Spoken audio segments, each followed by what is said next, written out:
So this is what it is. I've called it the Half Moon Pouch. Has a zip in the top, and I've done another one smaller. And you see I've used the fabric horizontally and vertically. So you don't need anything special here. I used a dinner plate and a tea plate. And I'm going to do a tea plate one now. So any size circle will work. Doesn't matter what size, the bigger the circle, the bigger your pouch will be. So I haven't put a template in there because I'm sure you can find something. I was itching to do a tiny one actually. I'm sure you can find something circular and do it whatever size you like. So this is what we're going to make. And we're going to make, and it's lined. How about that? This is so easy, I tell you. It's lined with the same fabric as the outside. And this one, I've put tabs on the end, which I think works out better than just the zip, okay? Now, one reason, and I'll let you into a secret confession time, one reason it's a bit bulky is because Trisha forgot to trim off the excess zip until I'd sewed the gap in the bottom, and then I thought, why is that not O?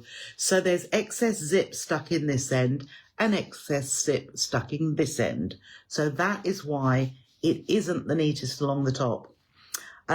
Okay, so I'm going to do this one, and in the instructions you'll see that you can skip one step if you don't want to put tabs on and just go directly to this one. Okay, so what do we need? We need, oh, there we are. We need 2 circles of fabric in outer fabric. 2 circles. Oh, somebody's asking if I'm doing a live tonight. She needs to join the group, doesn't she? So 2 circles of fabric and 1 circle of fusible fleece. Okay, so that's all you need, 3 circles. And with the fusible fleece, I haven't got it here because I've used it and I'll show you what we do, but we're going to fold the fusible fleece in half, like so, and then you're going to cut along the fold so that you have 2 semicircles, and then each one you are going to fuse to the back of your circles. So you've only got fusible fleece on half, okay? Nice and easy, because you're going to use whatever size circle you cut in fabric, use that as a template for your fusible fleece. So all 3 are the same size, and cutting it in half at any variation, just fold it. There's no particular line because it's the diameter. So it could have been across here or here, doesn't matter. If you're using directional fabric, have a look at that because you will want that to be in the right orientation. Oh, Pat likes the tabs. Oh, but I've got comments in here tonight. Okay, so that's what we've done. I've got my fusible fleece on half. Right, I'm going to dip you down so that we can see what is next to do. There we go. Right, so we've got our, there we go, our 2 pieces. We also need a zip, and we want the zip to be at least as long as the diameter. So the straight edge of your semicircle, as long as your zip is a bit longer, like that. So if you don't put tabs on, that's still fine. If you do, we're going to trim this down anyway, so it's perfect. So we will do that first of all, but once you have your fabric, I mean your fusible fleece, ironed onto half of the circle, I want you to fold. All right, let's go like this. Fold the circle right sides together. Okay, yeah, so right sides together, folded. And the same with both of them, and press. So just make sure that edge all lines up the curved edge, and then press along there. So we'll set that aside for the moment, and we will work with our zip. So with the zip, I'm going to actually cut it Oh, I didn't say about my zip tabs, did I? So you want 4 little pieces of fabric. I've done them, they're both slightly different, but about 1 inch wide and say 2 inches long. So what we're going to do is cut off, where have my scissors gone? Oh, they're over there. So we'll use these ones. Okay. I'm going to cut off that piece because I don't want that metal bit. So I'm going to cut it about 1 inch shorter at this end and also 1 inch shorter at this end. So let's just turn that this way. And because this end, make sure we open our zip up like so. I should have done it the other way really, but I want to trim that off as well. So I'm just going to line that up on my straight edge. And just, as I say, about 1 inch and about 1 inch from this end. And I'm going to cut this off as well. So you can measure or you can, I'm just going to chop those. Okay. So we've chopped those off. Now, before I do anything, I'm just going to stitch across this end because I don't want it to come undone before we put our little tabs on. So just gently,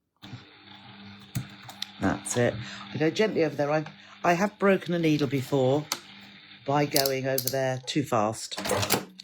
Oh, that hasn't even worked, has it? Okay. I think that's because I've got a large stitch on there. So only about sort of 1/8 of an inch from the edge. It will be covered. Oh, I tell you what's not happening. I'm not picking up the bobbin thread, am I? Okay. There it is. I took the bobbin out to make sure I got enough thread there, but I didn't pull it to the top. So let's just pull that to the top. Oh, for goodness sake. There we go. Right. Grab hold of my thread. There we go. Thread is up now. That's it. So it will obviously work this time. So pull that out. Hold the end of the zip together. So I've got my fingers in the way really, haven't I? There we are. And back again. Right, we're holding it together now. So just trim those threads away. And what I'm going to do is I can open that up a little bit further now. And I'm going to take my 2 of these tab pieces, as I say, about the width of the zip. And I'm going to pop right side down on one side. And then we'll pop the other piece right side up. Align that so you can see I've got the right side of the fabric enclosing the zip, and then I'm going to stitch across here about 1/4 of an inch. So there we go. So we've stitched across there, and then we can just pull that back, pull that one back, and then I'm just going to stitch across the fabric just to the side of the zip. So we can, okay, so that's one end done. It's too long, doesn't matter, but we're going to do the same again with this end here. So we can take our zip, we're putting it right sides together over there, and then the other piece right sides together, align those 2 edges and the sides, and we'll pop this underneath and stitch across here. Okay, and then pull it back, pull the other side back, line them up, and just stitch. So this is nothing new to you, I know, but there's a few ways of making a tab, but this way is the way that works for this one. Now I'm going to now just trim this like so, just trim those edges off so that it's the same width as my zip. Okay, so the same width. It's too long at the minute, but we'll do something about that in a second. But I'm just going to trim that one off as well. There we are, and I think that side is lined up anyway. So we've got a zip with a tab on at each end. So let's just have a look and line this up. And I'm just going to make sure, let's just line that up properly. Just make sure that I've got the same amount of zip tab this side as this side. And then we can trim that off. So level with that outer edge. Okay. And the same here, we can trim that off there. So now we have got a zip with tabs that is just the same length as the straight edge, the folded edge that we have at the minute. Okay. Now, what we're going to do, I am going to have, I don't think I've put it in the instructions, and it doesn't really matter which way you do it. Let's just make sure there. So we've got our crease along here. I'll just put my crease seems to have, that's it. There we are. So we've got a nice crease there. So I'm going to put my zip in between the two layers. And I'm having my fusible fleece on the top because once it's stitched, that is going to be on the outside. So you can put your zip with the zipper pull facing up. And then we're just popping this. It will line up at the edge. And we can actually do that zip up. And we want it to go, the zip tape lines up with that crease. Okay, so when it's in the crease, we'll just fold that flap over. And I think I'm going to put a clip on there to hold it. And then look at this end to make sure that is right into the crease of the fabric, which it is. And we can put another tape in the middle. So the tape is being held in that crease. And now all I'm going to do is stitch 1/4 of an inch along here. Now I think I may have to, before we start, just undo the zip for that first little bit. But make sure the zip tape is tucked into that crease. So you can pop your zipper foot on if you'd like to. But I'm just going to stitch along here. I can now take that off. In actual fact, I'll now do that zip back up because that's pushing that out just a little bit. Make sure that, and I'm feeling that that zip tape is right along that edge. And then we'll just, and I can see it is here. There we go. So straight along there. And then we can open it out. And so I'm doing it the opposite way around now. So open that out onto our, what will be our lining piece, even though it is the same fabric. So just pull that away from the zip. And if I had an iron closer, I would probably iron that. But we can flip it to the other side. Okay, like that. And just crease that out. There we are. So we've got all of our curved edges all lining up. And then we are going to stitch along the edge of the zip, which is what we normally do. So, there we are. So we can stitch along there. At the same time, you can be pulling this lining fabric away just so that we don't get any nasty puckers on the other side. And if you press down with your fingers, that will hold it there. Okay, so there's our first side there. Now we need to put the other side on. So again, dum-de-dum-de-dum. Now let's put it, yeah, same.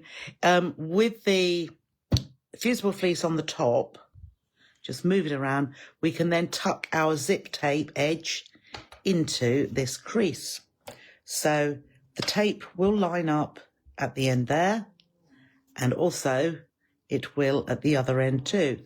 So if I line that up and fold this over and pop a clip on there to hold it, and then we can look at this end too, just to make sure that is right in the crease as well. Okay, which that is.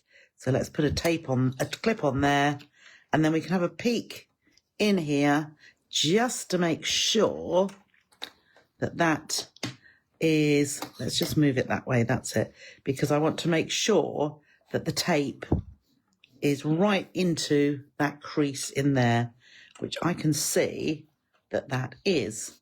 And you can feel, push your fabric and then flip it over. And you can sew, actually let's sew from this side, shall we? Let's sew from this side. So let's just take that off and start stitching. What I will have to do is I'm going to put my clip on there and I am going to undo that zip because, there we are, it's going to get in the way. So I'm pushing that tape back into my crease and let's just carry on stitching along there. And then I'm going to push it back so that we can go past. There we go. And if you, as I say, if you want to check that your zip tape is in that crease and you can feel it, it's absolutely fine. If it's not, all it will mean is that the zip is not totally even along the top. Okay, so we've stitched that now. And let's just flip that over, or rather, let's first of all just give that a finger press or a nail press, which I haven't got any nails, and flip this piece over so that it lines up with that curve all the way along there. So there we go. Right, so pulling that out, and then I'm just going to stitch along this edge of the zip, just like we did before. And if you want to make sure that your lining is pulled away and lining up, we can just pull it away. Keep your fingers on the edge. There we are. So what we have now is our lining. Let's just give that a little trim away there. Just trim. You will have some little bits from the edge of your tabs. They're just a little poking out, but that is fine. Oh, there's a little bit there. And so we are now going to take our upper fabric with the outer fabric, rather, with the wadding on, and we're going to bring those together. And if we flip it this way, then our lining pieces will be together as well. Don't forget to undo the zip. So let's undo that practically all the way. So lining on lining, outer fabric on outer fabric. I'm going to push my, so there is my zip. I'm going to push this tab piece down towards the lining fabric. So if we line up that top edge like so, and just line those up. So this is the most, or one of the most important, is where the top of the zip comes together. So again, just fold that down and line that top edge up, and then line that piece there. And then the lining fabric will line up, well, not if it's like that. That's it, let's put that better. There we are. The lining fabric is going to line up around here, and the outer fabric is going to line up around here, which that does already. So here, we do need to leave a gap. So I'm going to leave a gap. Whoops, not there. Let's leave a gap from there to there. Now, it is a curved edge. It is a curved edge. There is nowhere that we don't have a curved edge. So we just have to put up with it and do it. But it's a very small, or no, it's not that small, but I don't want it to be the smallest because it just makes life more difficult. So let's get another clip to hold just there and a clip to hold just here, because we are going to start at the edge of our gap and then we're going to stitch around this edge. So I like to have the patchwork when I'm on the lining. I'm going to have a 2 length for my stitches. because that will hold it together lovely, beautifully. And I'll reverse just there, and then just come around this edge, take that off and hold it together. And then I might just increase my stitch length where I'm going through fusible fleece as well. So just make sure those curves are nicely aligned. And I'm using a 1/4 inch seam allowance. And boy, you just show, don't forget. Yes, I've undone the zip, haven't I? I have undone the zip. I'm sure I did. Yeah, I've stitched around there, but I have undone the zip. Because, why do I say that? Because I have done it without undoing the zip. Okay, so around here, and then we're coming back round onto our lining piece. And I've got all those edges lining up. And just round to there and reverse. Now, what I found was easier to do as well, while we have it like this, if we fold back about 1/4 inch and just give that a little nail press around that curve, it's going to actually come together when we close our curve a lot better. Oh, sorry about that noise. Okay, so I've folded that little bit back, and then I'll flip it over and sort of hold that down so that I can fold the other edge towards it. Just fold that back and just give that a little nail press so that it's got a little bit of a fold. And then, as I say, when we come to stitching it, it's going to hold together. So we can now go through this little hole here, and I did open, you can, I suppose, clip this if you want to, but I want it to be robust. And the curve is a nice long sweeping curve, so I think it will be absolutely fine.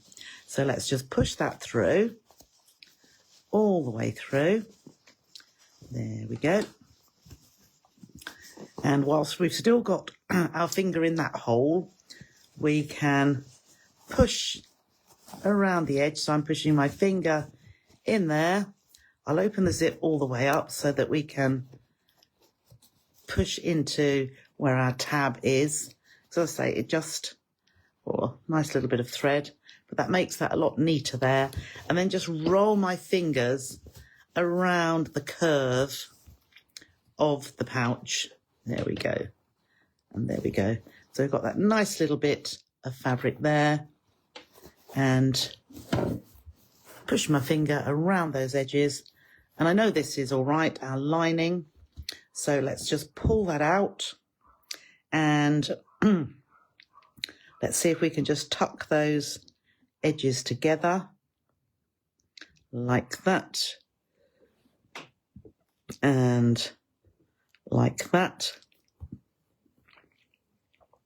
So that's where my stitching stopped there. So let's just get a little clip just to hold that together, and we can push that little bit in as well, and that bit, and then that's just coming together really nicely like so. And I'll put my little clip on there, and then I'm just going to stitch around the inside here. Now, it would be a good idea to have a nice coordinating coloured thread as opposed to ivory. Whoops, let's just push that back there. And I'm going to stitch quite closely to the edge, and then it's going to be tucked right in the bottom. I'll just reverse a little bit there. Just hold those edges together so that you can just see the one underneath as well. And then you know that you're going through both layers. So let's just tuck that in just a little bit more. I'm using my seam ripper to do just that. And then go a little bit past and trim that. Okay. So yeah, that looks as though I have got all of this. And then the tried and tested trick, just to pull that apart to make sure it is all stitched and there's no gaps there. And then push our lining into the bottom all the way round, like so. We'll trim that little bit off there. And we can zip it up. And there is our half moon done. Just like that. Just like that. Easy peasy, lemon squeezy, little pouch. Now, I meant to try and get some, I couldn't find my, just going to poke that out a little bit more, Christmas fabric. Oh, it's right over there. But I think these would be lovely for your Christmas gift to go into. That's better. You know when it's not quite right, but tucked out, and there we go. Easy as that. You could get all sorts of things in there, couldn't you? And the bigger you do it, the more you can get in there. Yes, this was just a scrap laying about, which was just the right size for a tea plate. Okay, shall we come back again? Here we are. So, as I say, nice and easy, don't you think? Which is what I want these quick makes to be, because no doubt it is a dinky little pouch. It is it's about 7 inches across there. So not bad. I want to make a smaller one as well, because I think they will be lovely. But if you're doing your craft fairs, or you wanted to make little gifts, last minute gifts, then I think these will be ideal. They don't take too much fabric. The fusible fleece, as you know, is one of the cheaper options of wadding, but it really does a job and is ideal for so many different projects, whether it be a bag or something small like this. But it's got a little bit, well, it's got a good bit of body. Yeah, it's got a good bit of body. It's not flimsy. You could use G700 if you wanted to make it a little bit finer, but it's got good stability for a purse. But, you know, you could get, whether with that one, you might get a small phone in there, but you definitely get your keys and a little bit of money for going out. The other thing we could have done was to add a little tab for a key ring here if you wanted to. As we were at the last step where we just sewed the whole way round, you could have tucked that in just below the zip on the side to put a little tab, and even put a handle on there as well. And if you had it on the zip end here, where the zip pull, when it's done up, that will keep, even if it's hanging, your zip pulls at the top. If you put it on this side, so the zip pulls at the bottom, anything could fall out. But have it on this side, and that could hang really well. What would also, if you were to hang these on a Christmas tree with a little gift in there, if anybody wants to make 24 of them, that would also be quite good. Okay, so I hope you've enjoyed that. Sometimes it takes me a little while to think about what we're going to do as yet another quick project, because having had 5 in the Christmas week, that took a fair number of different projects, but I just keep trying to think of something new, something different, but it is an easy make. Yeah, but pop your tissues in there as well. Okay, my evening meal is calling and I can't wait. Thank you, Judith. Thanks to you, Margaret. Yeah, all I'll say is enjoy the rest of your evening. I think it's a bit chilly. I might need my dressing gown tonight, but enjoy it. And I will see you on Thursday with the Adidas Satar fabric sewing bird and the Atelier sewing fabrics as well. So I'll see you then at 6:30 on the Sew Totally Trisha page, as opposed to here in the group. And then on Friday, we will do the scrappy quilt again, week 4. So take care of yourselves, and I'll see you Thursday. Bye for now.